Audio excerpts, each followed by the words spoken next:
Ja, meine sehr geehrten Damen und Herren, es freut mich sehr, dass ich Sie, wenn Sie mich denn verstehen, ja, das tun Sie, freut mich sehr, dass ich Sie begrüßen darf. Mein Name ist Christoph Neumeier, ich bin Generalsekretär der Industriellen Vereinigung, das ist unser Haus. Wir freuen uns extrem, dass Sie so zahlreich heute gekommen sind und es ist uns wirklich eine besondere Ehre und Freude, dass wir Sie alle da haben. Zu einem extrem spannenden Thema, das uns auch intensiv bewegt, Leadership und Teamwork. Wir sind eher so die Truppe, die Leadership oft in der Politik einfordert, aber wir haben natürlich hohes Interesse auch daran, dass Leadership und Teamwork wirklich State of the Art auch in Unternehmen und Organisationen zur Anwendung kommt. Ein extrem spannendes Thema, denke ich, das auch insbesondere Management vor enorme Herausforderungen stellt. Insbesondere, weil sich auch die Organisationsformen in Unternehmen verändert. Ich sage nur Stichwort Agilität.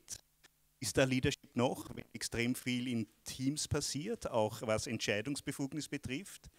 Natürlich auch, wie gehen wir mit Menschen um, die ich auch hier viele im Publikum sehe, mit der berühmten Generation Y, mit einer ganz anderen Erwartungshaltung an Management und Leadership, an Arbeiten. All das sind extrem spannende Themen. Ich gehe davon aus, dass die heute mit behandelt werden. Ich freue mich sehr, dass Sie alle bei uns sind. Danke für Ihr Interesse. Nochmal einen spannenden Abend, den wir sicher haben werden und auf den ich mich auch ganz besonders freue. Herzlich willkommen.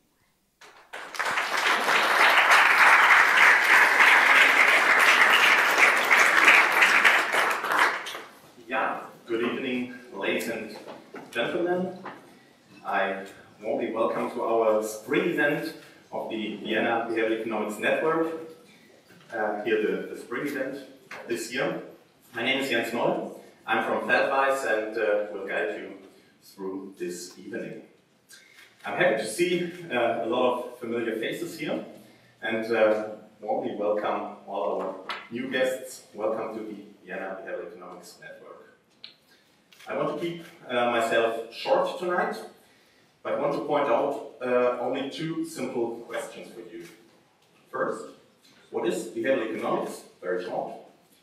And the second question, what is the VBEN, the Vienna Behavioral Economics Network?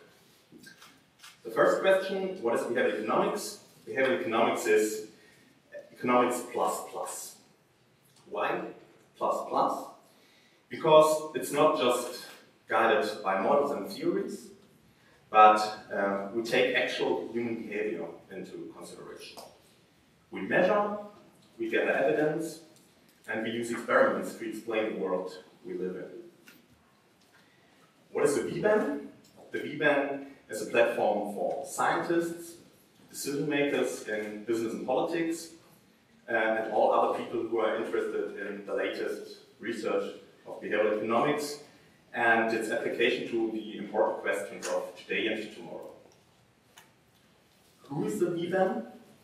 We have a cooperation of 8 partners here, which are first the University of Vienna, represented tonight by Professor Jean-Robert Thiron, the Association of Austrian Industry, die Industriellen Vereinigung, Magister Markus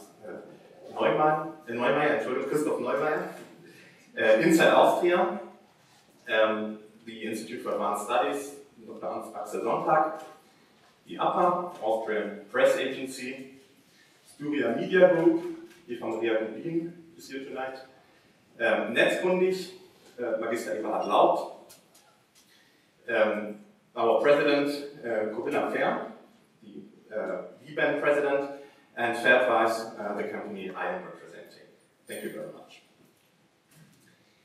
Before we start with the main program tonight, some details for tonight.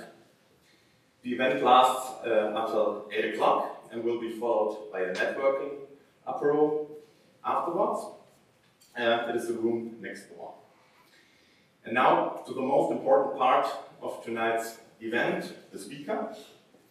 I have the honor to present you Professor Marie-Claire Villval from the University of Lyon with a keynote about how teamwork and leadership leads to better performance. And there's only one person in the room to announce Professor Villval. Jean-Robert, the stage is yours. Thank you very much.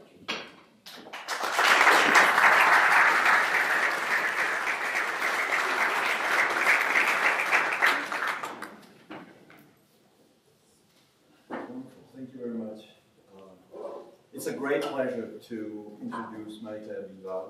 She's a true pioneer in behavioral and experimental economics in France. I think actually she has transformed the way economics is being done in France. So the French have a great tradition, and many great traditions. One is very, you have to turn this on. They have a great tradition in France, many great traditions. And in economics in particular, they have a strong mathematical tradition. So empirical research, and especially experimental research, was not so popular for a long time. Marie-Claire has changed that. She has transformed economics in France. She has built a leading laboratory in Lyon, which is a great city, by the way, in case you want to visit. Everyone loves Paris. Everyone knows Paris. Lyon is the second biggest city. Some people say there's some debate whether it's Marseille or Lyon, but great food. Yeah. So if you have opportunity, go there. So she trained lots of brilliant people who earned a PhD in Lyon and are now having professorships in France and elsewhere. So this is one way how she transformed French economics by training the next generation. She's been highly influential in France, and eventually it was not so easy because there was this mathematical tradition. It was not so easy to really get that job done. It's also a man's world. She kind of did, she really did the job. She's highly influential. She has shaped thinking in economics in France. And eventually, this has been recognized, I think, by everyone in France. And she has won many honors in France. For example, the silver medal of the CNRS, the Centre National de la Recherche Scientifique. She is also a Chevalier de la Légion d'Honneur, the Legion of Honor in France. And she has also been the president of the French Economic Association, after all, an experimenter. But she is not only a star in France, she's also very well known internationally. She has published on a remarkably broad range of topics. She will talk about teamwork and leadership today, but she has really worked on a broad range of topics, made important contributions to labor economics, economics of organizations, personnel economics, public economics, even neuro economics, remarkably a broad, well-versed scholar. She has also published in top journals, obviously, Management Science, Economic Journal, Science, American Economic Review, to just name a few. I've had the pleasure to know Marie-Claire for a long time already. I think we met the first time in 2002, and where I had the pleasure to be invited to Lyon and to go to all these nice restaurants. But we have repeatedly met around the world. So Marie-Claire, she's really traveling the world. It's unbelievable. I can hardly remember in which places we have met. I just, coming here, I was thinking, where was the last time we met? I think it was in California, but we have also met in Australia, in many conferences in Europe. So she's really traveling a lot, and that's one of the reasons why she's traveling a lot is because she's invited so much. So she's a very much sought-after researcher. She's been a visiting professor in places like Beijing, Abu Dhabi, Canada, obviously, but even Alaska. I looked it up in your CV. You were a visiting professor in Alaska, of all places. So there has not only been this honors in France, but a lot of international recognition. She has, for example, been the vice president of the Economic Science Association, which is the Association of Experimental Economists, the World Association. She has been the co-editor of two of the most important journals in our field, the Experimental Economics and the Journal of Economic Behavior and Organization. Thank you very much for accepting our invitation. It's so great to have you here. Please welcome Marie-Claire Villval.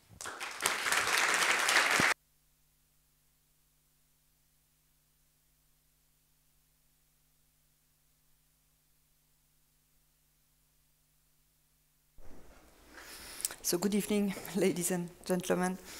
It's a great honor and a great pleasure to give this talk at the Weben.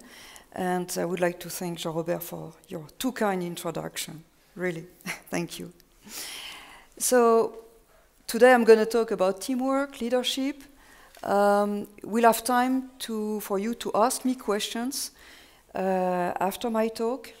So you will ask me questions. I would like to start by asking you one question.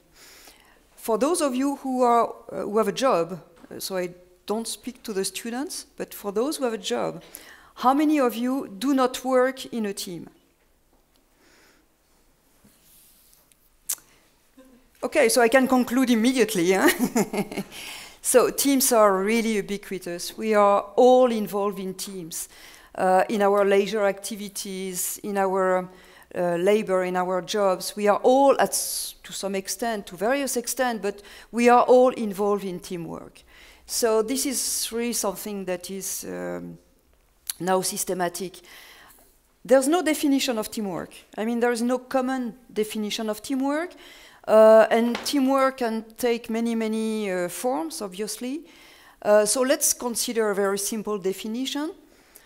Teamwork just captures the idea that we have a combination of employees' efforts to achieve a common objective, a common goal, that will improve the performance of the group. So the idea is, alone, we have some weaknesses, we have some limitations, but if we are in a team, if we are in a group, we can be much stronger. And we are less hesitant to take risk, to invest, and to make risky decisions. And also, we are more likely to succeed because we are able to combine different skills, different abilities that a single person usually doesn't own. So you can add, so first the idea of a combination of skills and effort. And second, you can add the idea that people will have some autonomy. So in a team, people have some freedom. They do not simply obey rules. They have to design together how to work together. So this is the basic idea of teamwork. Eh? It has become the dominant form of organization, and indeed, none of you said that they were working in a purely individualistic world. So we have teamwork everywhere. It has developed in companies mainly during the 90s. So for example, in the US, it moved from 27% at the end of the 80s to 78% of companies at the end of the 90s. So it's really almost systematic. It's more prevalent in industries, it's more prevalent in high-skilled jobs, and in medium-sized or large companies, but again, it's very high prevalence. If you look at Europe, there are regional differences, but again, you will find a large incidence of teamwork. So, for example, for Austria has pretty high rate of teamwork. It's about 70% of companies using teamwork usually. Okay, so if teamwork is so ubiquitous, we guess that it's because it's more profitable and it increases the performance of companies. Huh? So the first question I would like to address tonight is, why do we want to promote teamwork? For what reason? Well, the obvious reason is that two heads are better than one. Huh? And I will show you some examples coming from experiments to convince you, if you're not already convinced, that two heads are better than one. But it's true only provided people are able to work together, to cooperate together. So the problem in teams is not to create the team. The problem is to convince team members to continue to invest effort in the collective, to achieve the collective goal. So we'll see that if people are just motivated by selfish motivations, it will not work very well. So this is the first point I would like to talk about tonight. If free riding develops in teams, then you can wonder why are people willing to join teams? So this is the second question. Why are people willing to work in teams? If it's associated with free riding, the most able people shouldn't be willing to do that. And so how can we see so many people working in teams? It's partly because of beliefs, it's partly because people have social preferences, and it's also partly because people have the opportunity to teach others in teams. So again, I will show you some experiments about that. And finally, how can we fight free riding in teams? How can we develop cooperation within groups? So there are many mechanisms that companies develop and that we can study in behavioral economics. I will just try to talk about two aspects, communication and leadership. That's a lot of work for just 30 minutes presentation, so I apologize in advance. It will be very general result that I will show you, but I hope you will ask me questions to be more precise on some points. Huh? So let's start. Why promoting teamwork? So it's considered as a major component of high-performance work organization, and so it assumes that teamwork will increase the performance of companies. And of course, you can find a lot of citations everywhere from important people about the value of teamwork. So for example, Henry Ford, coming together in the beginning, keeping together is a progress, and working together is success. Michael Jordan in sport, talent win games, but teamwork and intelligence win championships. Of course, Steve Jobs. Great things in business are never done by one person, they are done by a team of people. What is funny in these citations is that they are made by very famous leaders, right? So it's also the success of teams is certainly the success of the people cooperating together, but it may be also the success of good leaders. I'll come back to this point later. So what do economists say about why teams can be successful? We have good theories explaining that there are several reasons for teams to be successful. The first is, in a team you can exploit the complementarities between talents. So people have different levels of abilities, but if you put them together, if they can work together, you will benefit from externalities. The second reason is that alone you don't know much, but if you have a chance to observe others, to communicate with others, you will learn and you will teach others. So you can create more talent and more abilities. You are quicker at solving problems. Sometimes when you are alone, you try to solve, you cannot find a solution. As soon as you talk to someone else, you find a solution. Mutual monitoring, it's also important. In a team, we are not only working together, we are observed by others. And being observed by others puts some pressure on you. So it may be also a reason for which teamwork is successful. We feel the pressure of being observed by our peers. Empowerment. If you organize teamwork, you give some freedom to people to organize their work. They feel more empowered, and we know that there are democratic premium. People like to have a chance to say a word. And so you give them more responsibility, you give them more control, they participate more. As a result, what we find with teamwork is usually we find that people are more motivated. As a result, they are more productive, and as a consequence, the companies become more profitable and they perform better. This is theory. Is it what we observe in the field? Well, we have case studies, we have anecdotal evidence that tend to support or not all these statements. But the problem is that we don't know whether these studies are representative, and there are selection issues. So if you observe that performing companies have developed more teamwork than others, does it mean that teamwork generates the additional profitability? Or is it because the most profitable companies were able to introduce teamwork earlier than others because they are more able to innovate? So we have a self-selection problem here, and so it's not easy to identify the pure effect of teamwork on productivity and performance. And you ignore usually completely all the behavioral dimensions of teamwork. So this is why it may be interesting to use experiments and behavioral economics. So you probably know already a lot about behavioral economics. And the idea is to bring knowledge from psychology into economics and to produce data in a very controlled environment so that you can really isolate the effect of small manipulation, or you can evaluate the efficiency of a new mechanism.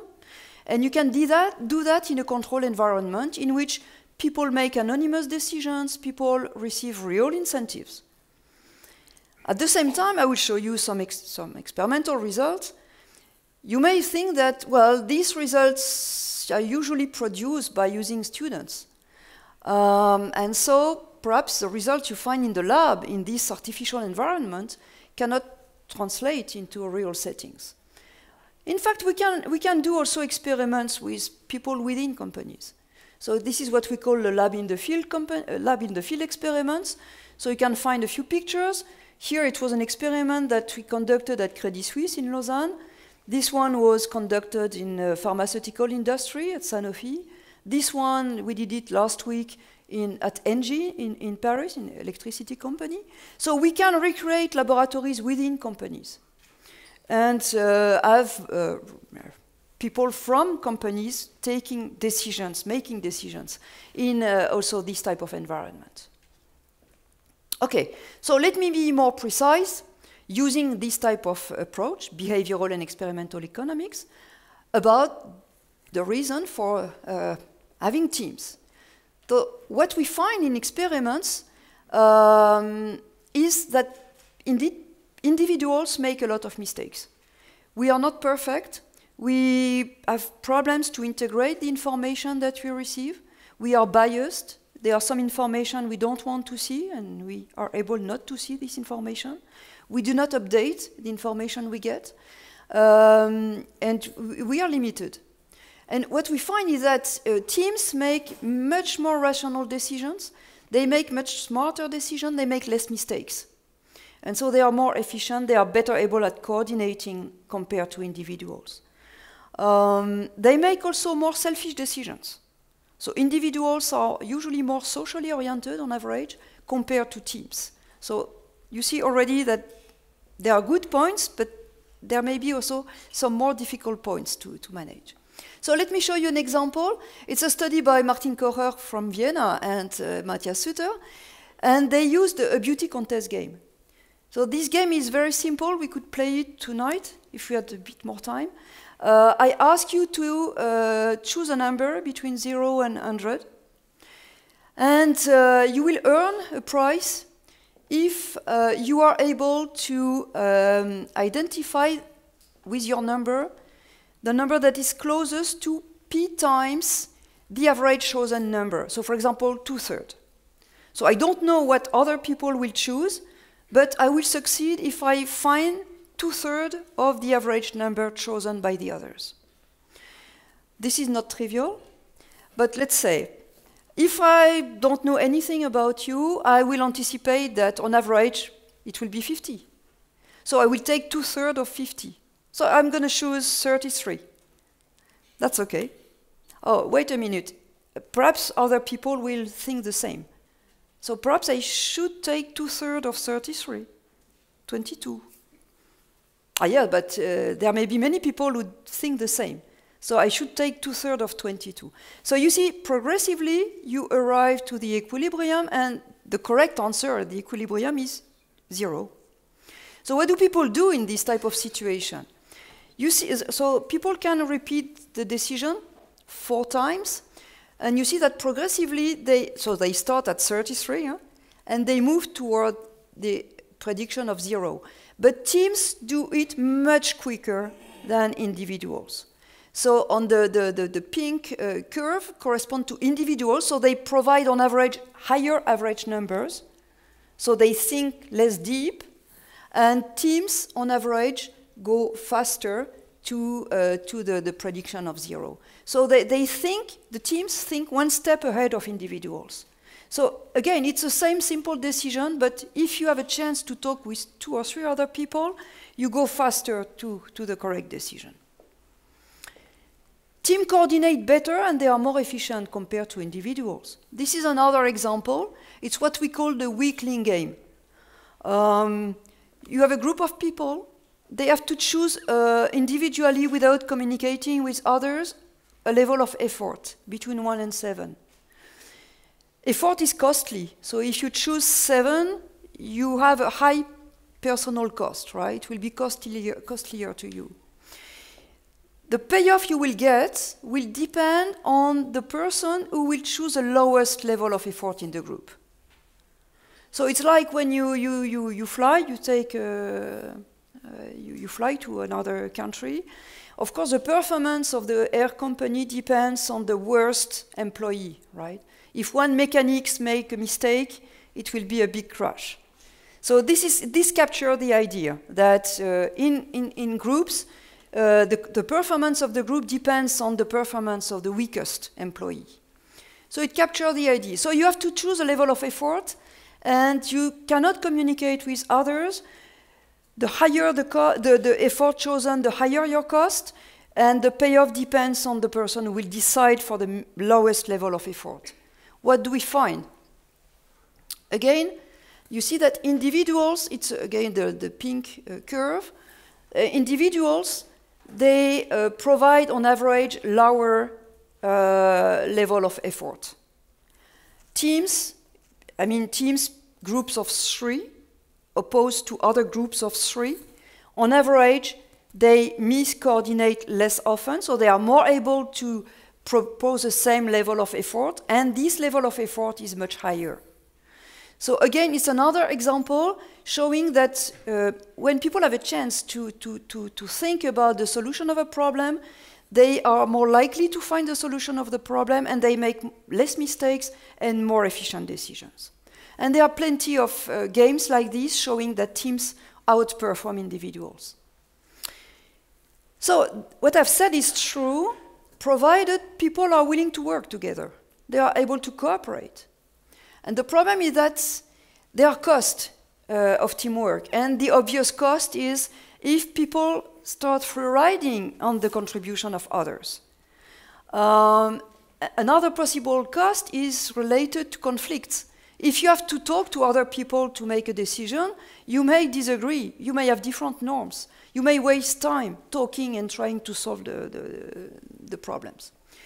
So let me illustrate this. So how do experimental economists study free riding?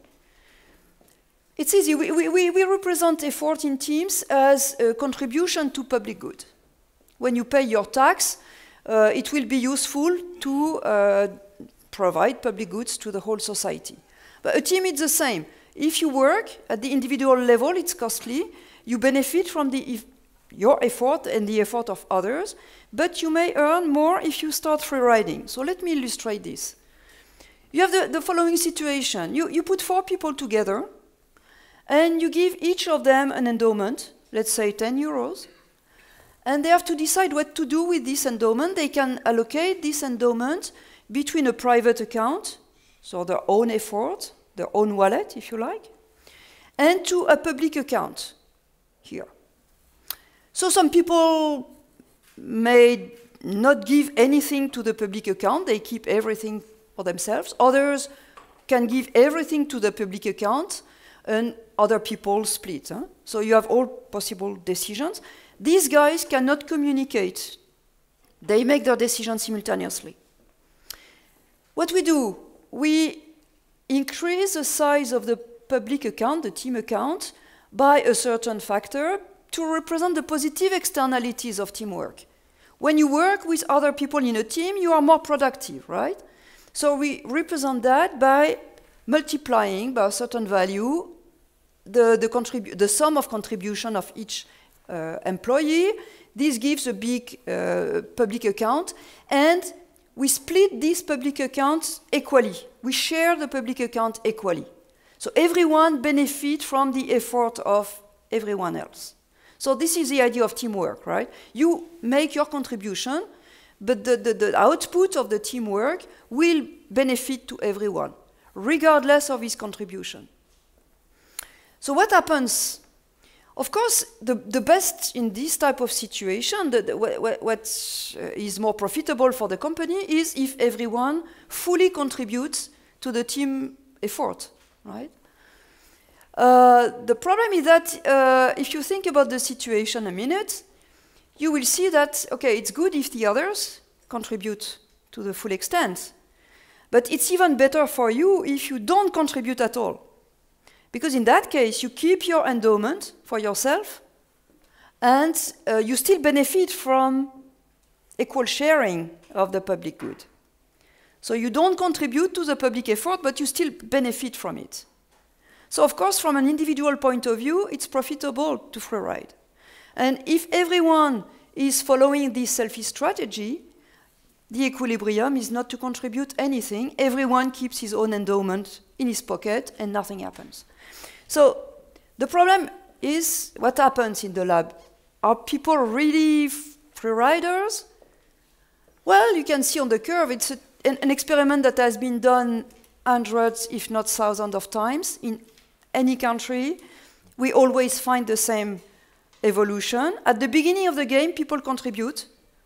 They are okay to contribute to the public, to the team effort. But after a while, some people start free riding. And after a few repetitions, 10 rounds in this case, you have nothing. So the teamwork is nothing. Everyone just takes his own endowment for himself. People are all selfish. So why do we find this? It's a bit pessimistic. Huh? Why do we find that? In fact, this curve is a bit misleading because you have the impression that everyone has the same reaction. No, it has been shown that they are heterogeneous type in teams, of course. So this graph represents the individual's contribution to the team effort on the y-axis, and on the x-axis, it's the contribution of the average contribution of the team members. So you have different types of people. You have the pure free riders. So these people, they contribute 0, regardless of the effort of the others. So they have a very clear strategy. They just benefit from the team effort, but they don't contribute at all. And they represent, well, it depends, but it's more or less 30% of people. So it's not small. Huh? And you have another category that is interesting. It is the conditional cooperators.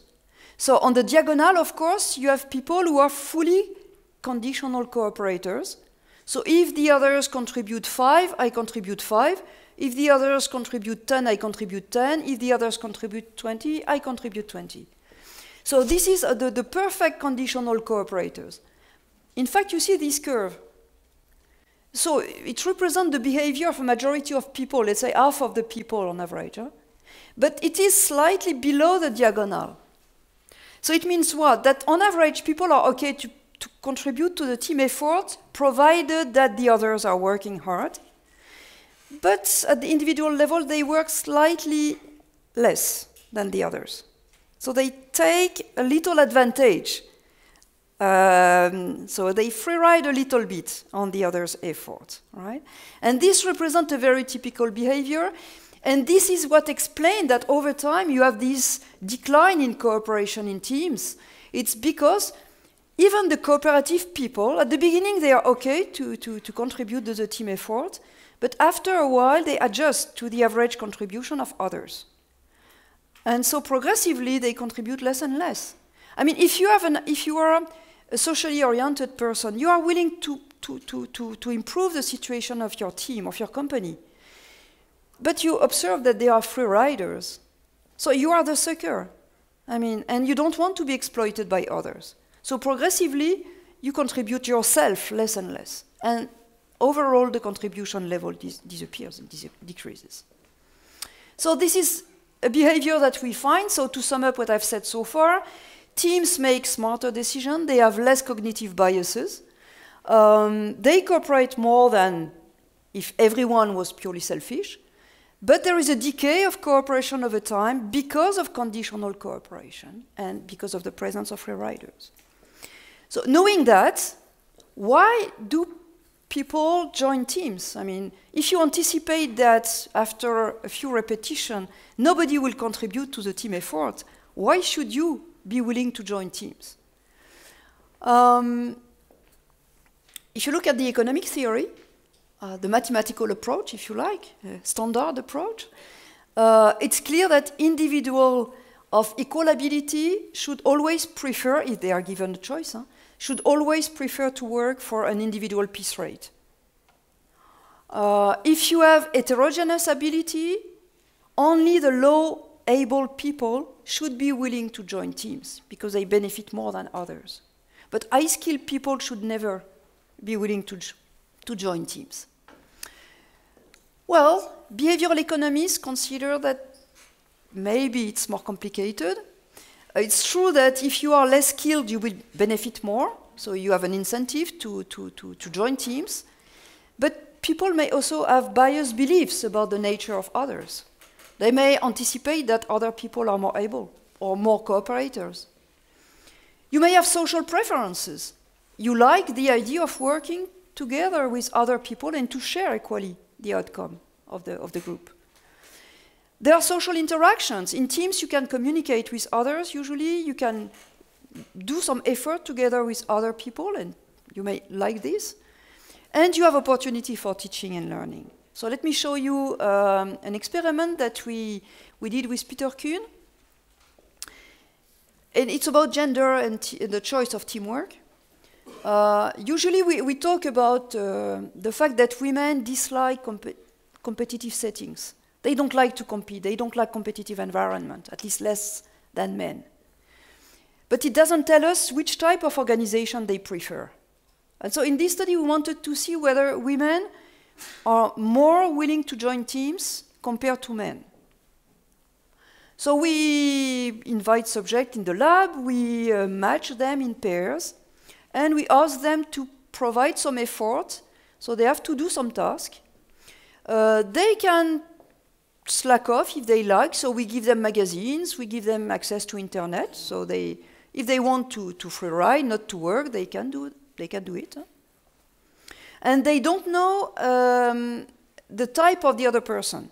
So imagine a team in which you create a partnership with new partner, you don't know precisely how good they are. And so people have different payment schemes, so they can be paid an individual pay scheme, so it means that the more correct answer you give in our task, the more you get paid, so you have a piece rate. Or you have a team payment scheme. In that case, we aggregate the performance of the two pair members, we apply again a piece rate, and we share equally the outcome. Okay? So we will ask people to choose between these two payment schemes after having experienced each of them. And we have two treatments. In the baseline, we have the same piece rate for the individual payment scheme and for the team payment scheme. So the more you work individually or as a team, and the more you earn money. And we have an efficiency advantage treatment. So we give a slight advantage to the teamwork. So instead of paying, in this case, 20 cents for each correct answer, we pay 22 cents for each correct answer if you choose a team. So it's a very tiny difference, right? And we have two conditions. We have a condition in which you choose for yourself between the team payment scheme and the individual payment scheme without any consequence on the other partner. And you have another condition in which forming a team requests that the two pair members make the same choice without talking together. What do we find? We find a huge difference in the individual choices. You see here, this is a proportion of women who choose a team payment scheme and the proportion of men. So not many people are willing to join teams, okay, because they anticipate that they may earn less. But there's a huge gender difference between for this choice. So women are much more willing compared to men willing to join teams. And in the second sets of bars, this is a case in which the two team members have to make the same choice to form a team. In that case, it means that if you say, well, if you anticipate that the other guy is willing to form a partnership, you know that if you choose individual piece rate, you will let down the other person, right? There is something else. If you both choose to form a team, it means that you will share equally, so you will have equal payoffs in the pair. And you see that, again, the gender differences is there, and it increases a lot, right? So for men, it has no effect, but for females, it doubles the proportion of people choosing the team. So it means that when you know that if you choose the individual pay scheme, but you anticipate that the other person would like to form a team, in that case, you feel bad, perhaps, and you are even more willing to propose to form a team. If you introduce the slight efficiency advantage, so paying 22 cents instead of 20 cents, makes the gender gap disappear completely. As soon as you introduce a small monetary advantage associated to the teamwork, men start immediately to propose to work in on a team. So it makes a big difference. Again, when both have to agree to form a team, we have a bigger impact for female than for men, but it has a positive impact on both, but the effect is significant for women only. So why do we observe this? In fact, we have this result because there is adverse selection. So for both genders, those who are less able at the task are more willing to choose team, because you know that you will benefit from the effort of more skilled people. So it makes sense. But you have something else. You have the beliefs about the ability of others. And we find in this experiment what has been already found in some other works. Women are systematically more optimistic about the relative ability of others. So they anticipate, so we elicit beliefs, they anticipate that the partner is more able than themselves. And so if it makes sense, if you anticipate that your partner is more able, then it's profitable also to choose a team. Social preferences matter. Clearly, teams are more attractive to people who value more equal payoff than the piece rate, right? And for people who care about not letting down the team. If you think that you will disappoint your partner because you have chosen the individual scheme instead of the team scheme, you feel some guilt, and perhaps women are more reactive to this feeling of guilt. At least it's what we can see. And interestingly, we find that those women who are more willing to join team in this context are only those who are more able. So it's clearly, they know that they will share with another person. They will earn less. They know that. So it may be explained by advantageous inequality aversion. So social preferences matter. And then there is the responsiveness to instrumental reasons. And we see that more for men than for women. If you add some additional bonus associated with teamwork, you will be able to convince more people to work on a team. Another reason to join a team is the fact that perhaps there are differences in ability levels, but you can teach. So this is what we study in a recent paper with David Cooper and Chris Lassaral. Can the possibility to teach another person may convince you to join a team? So we have a task. Doesn't matter, it's logical puzzles. It's what we call nonogram. It's logical puzzles. Most people are not used. It's less famous than Sudokus, but it's the same logic. But it's a teachable task. You can give hints to people to improve. Okay. In this experiment, so we form pairs, but we form pairs with one high-skilled person and one low-skilled person. So it's clear that you will be paired with someone from the other type. So what do you decide in that case? We manipulate a number of dimensions, the level of incentives, So for example, in some cases, you will have to share equally the output of the group. In other cases, you will still receive an individual piece rate. We manipulate the possibility to communicate or not with your partner.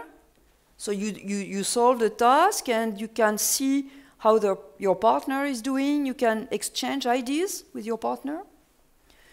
We have a treatment in which we give hints to help people to teach if they want. So we don't tell them that they can teach. We just give them hints that they can use or not. It's their decision.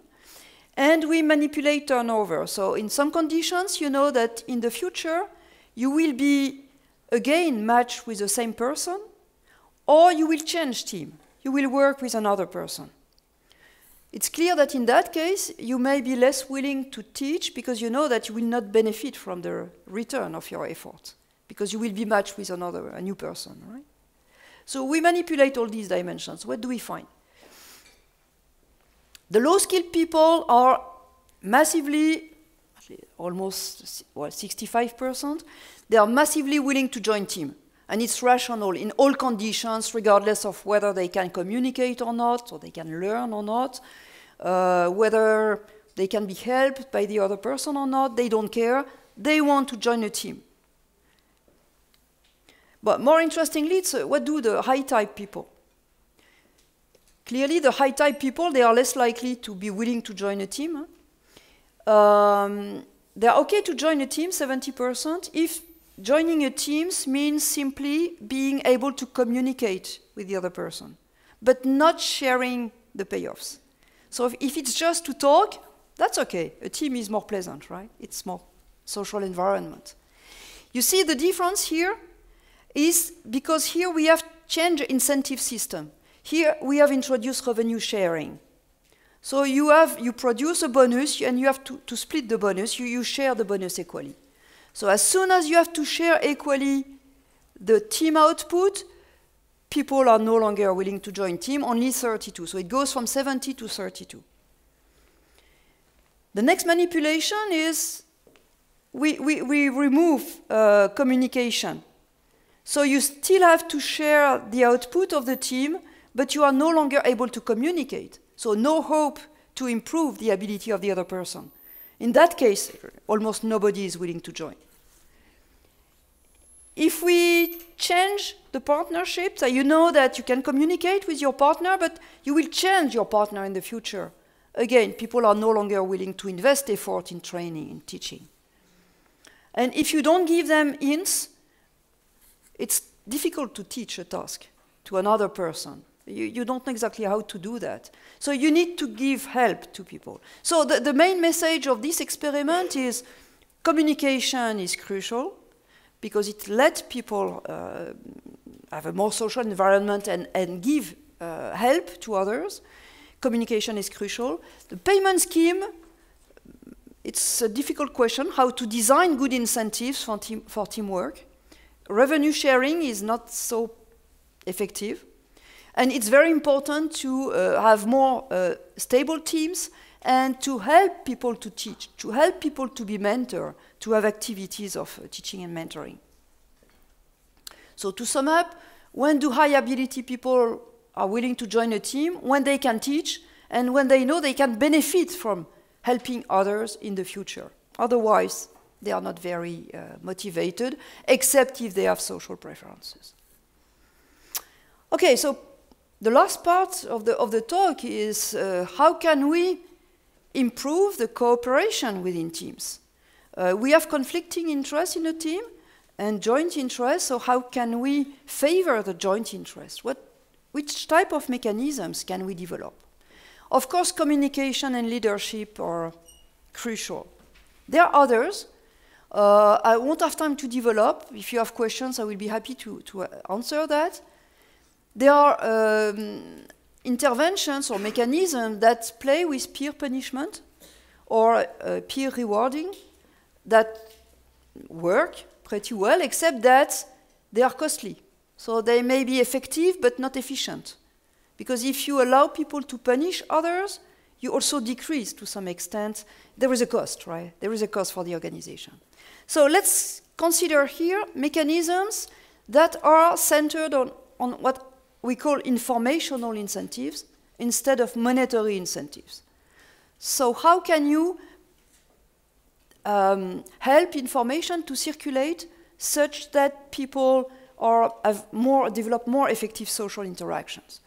So one-way communication, leadership. Another one, again, I won't have time to develop, it's about letting people choose their partners.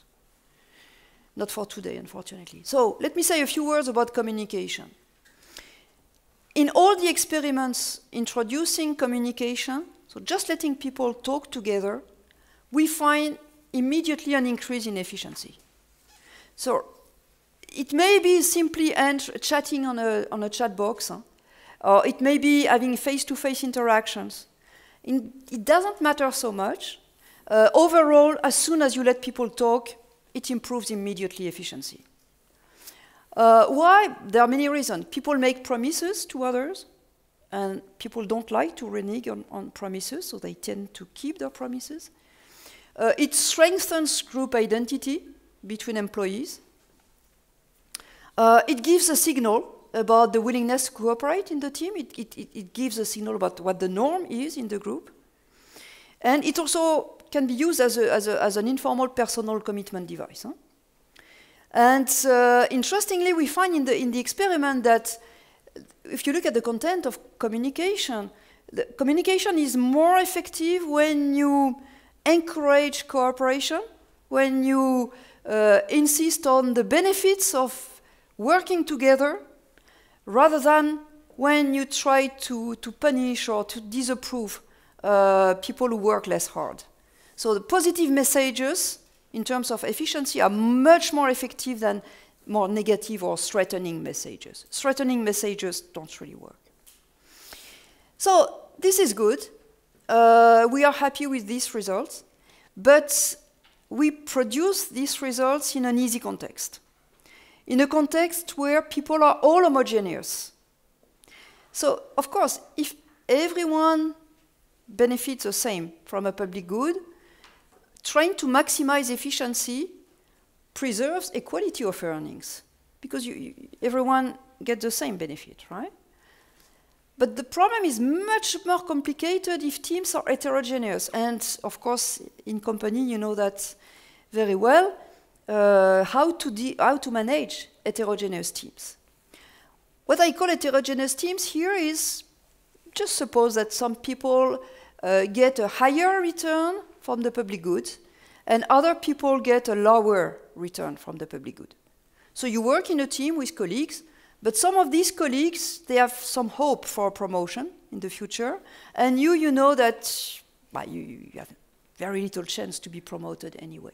So it's okay to work together, but some people benefit more than others from the public good. And what happens in this type of situation? But you may have a trade-off between efficiency and equality. What do I mean? Those guys who benefit more from the group effort, from the team effort, the norm for them is, well, let's try to convince everyone to contribute the same and to contribute at the maximum level so that we maximize the size of the pie. Okay? So let's all contribute the money we have received. We put all the effort in the team account. It's great. You maximize the size of the pie, you maximize efficiency, but when doing that, you also maximize inequality between people. Because don't forget, these guys, they get twice less, let's say, compared to these ones. So they are okay to contribute, but they receive much less than the others. And in that case, you have a conflict, because these guys who receive less, they favor usually another norm, that is the equality norm. No. We don't want to maximize the size of the pie. We want to equalize earnings. So you get more from the public account, from the team account, than us. You should contribute more, because you get more. So let's agree on an equality norm. We equalize earnings, so you contribute 4 times more than me if I get less from the public good. So you see, you have a conflict between equality norm and efficiency norm. So the question is, can we solve this conflict with communication? So we have studied that with Lata Gangadaran and Nikos Nikiforakis.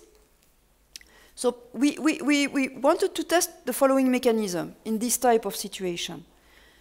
Let's people talk together in some treatments, and they decide on their contribution. They enter their individual contribution to the public good, but they can talk before. And then let people reward each other. And the mechanism we had in mind is that perhaps the people, they will agree on maximizing the size of the pie. And in the second stage, those people who get more from the team account, they will redistribute by giving rewards to those who get less from the public, from the team account. So this kind of compensation mechanism, ex post, can produce the highest income in the team because you have maximized efficiency and you equalize afterwards by redistributing money. What do people do? Look, this is when everyone gets the same. So it's a typical case, homogeneous teams. Everyone gets the same. You see that this is the same picture as I have shown you earlier. Over time, with the repetition of the game, people contribute less and less to the team effort. So free riding develops. But as soon as you let people talk together before choosing to contribute, we reach the highest possible level of cooperation. So when teams are homogeneous, we fully maximize efficiency. That's great. So we replicate previous results. Communication is very powerful. What happens if the groups are heterogeneous? This was our question. When there is no communication, no difference. But once we introduce communication, you see, communication still has an effect. Huh? It's better with communication. But the effect is much smaller than when groups are homogeneous. So communication is still powerful, but much less. This is a bit disappointing because it means that in fact our mechanism didn't work. And it didn't work, except in a few groups. Why it didn't work? In fact, because the majority of players in this type of setting, they favor the equality norm, the equality of earnings norm. So they are able to convince the other group members that those who get more from the public good, they should contribute 4 times more. And that's it. And they are able to obtain that. So the norm of equality is extremely powerful, much more powerful than the norm of efficiency. And it is interesting because in this environment, everyone could earn much more if they were able to maximize the size of the pie and redistribute afterwards. And it's not at all what they do because they are really focused on this norm of equality. Finally, if I still have a few minutes, 5 minutes, okay. Perhaps introducing a leader in the team can solve the free riding problem.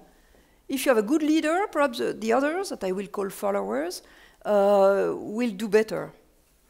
You know this famous word from the founder of IKEA, if there is such a thing as good leadership, it's to give a good example. I have to do so for all the IKEA employees. Okay, so it's really leading by example. So what happens? So first, what do we call leadership in our experiment? Consider the same game as before, but we just ask one of the players to make his contribution to the team effort first. And this contribution is shown to the others, who will then make the decision to contribute or not and how much. What do we find? In all these experiments in which we introduce leaders, we find that leaders make a much bigger contribution than when there are no leaders in the group. So as soon as you are the label, you are the leader in the group, people provide extra effort to the team. And followers tend to follow. But they don't follow completely. Again, for this reason I evoked before, conditional cooperation with self-serving bias. So the followers tend to follow the contribution of the leader, but they still contribute slightly less. So again, over time, even with a leader, you see a decrease of contribution over time. So it cannot prevent completely. basically, the results are always the same. So leaders are effective during some periods because of reciprocity. So the followers want to reciprocate the high effort of the leader. Because the leader sends a signal about the value of the project. If you have a good leader, he should be able to convince you that we all need to go in the same direction because it's profitable, it's valuable project. And it's also because it reduces the uncertainty about the behavior of others. If you have one people who starts giving the example, it's clear that there are imitation phenomena, there are conformity effects, and so people tend to have the same reference point. They work harder. So what explains that some leaders are more effective than others? Of course, their own personal contribution. Also, the ability to motivate others, so the content of communication, again, is very important. And you need to have followers who have social preferences. It's not enough to have a good leader. You can have a very good leader who has very talented communication skills, but if the followers are pure selfish people, it will not make a difference. And it helps a leader if you give him some instruments, some mechanisms, and in particular, if you give him the right to reward or to punish, if you give him the right to exclude, and if you give him some decision power on how to share the team output. And usually what we find, and I am almost done, leaders earn less than followers in these games. They always earn less on average. So why do people volunteer for being leaders? It may be because they are altruistic, or again, they have social preferences. It may be because they have social image concerns. You want to make a difference. You want to do something for your team. So even if it's costly to you, you will do it to motivate the team. Or it may be also because you are excessively optimistic about your impact, about your impression on others. If you believe that the followers will follow you, it makes sense to provide extra effort. So it depends on your beliefs. So all these dimensions, beliefs, social image, social preferences, are our playground. As experimental and behavioral economists, we love working on these questions. So, okay, so this is when leaders don't receive a specific compensation for their job. So what happens if you give a compensation to the leader? In fact, introducing the compensation, here in the game it was just an additional fixed amount of money. You look at this curve. So this is the average contribution to the team effort of the leader. When there is no leader, when there is a leader, no compensation. The second bar is when the leader has no specific compensation. The third bar is when the leader receives a moderate compensation. And the last bar is when the leader receives a high compensation. High compensation being 3 times bigger than the medium compensation. So it's strange. The more you pay the leader, and the less effective this leader is. It's a bit disappointing, no? So why does it happen? In fact, it happens for a simple reason. It's because if you give very high compensation for being the leader, even you will have more volunteers. So this is a proportion of people who volunteer to be leaders. In that case, when there is no compensation, not many people. Huh? They know that they earn less than the others, so they don't want to be the leader. In the middle, you have the moderate compensation, and here you have the high compensation. It's clear that the more you pay your leaders, the more you will attract candidates. Huh? Makes sense. But the problem is that, in fact, the candidates you attract here are the free riders. So you attract more people to be leaders, but you attract the wrong type of leaders. You just attract people who just do that for making more money, but they have no intention to drive the team to a common goal. So by having too high compensation, the message is that. By having too high compensation, you may not be selecting the right people to be good leaders. Okay, so it's time to conclude.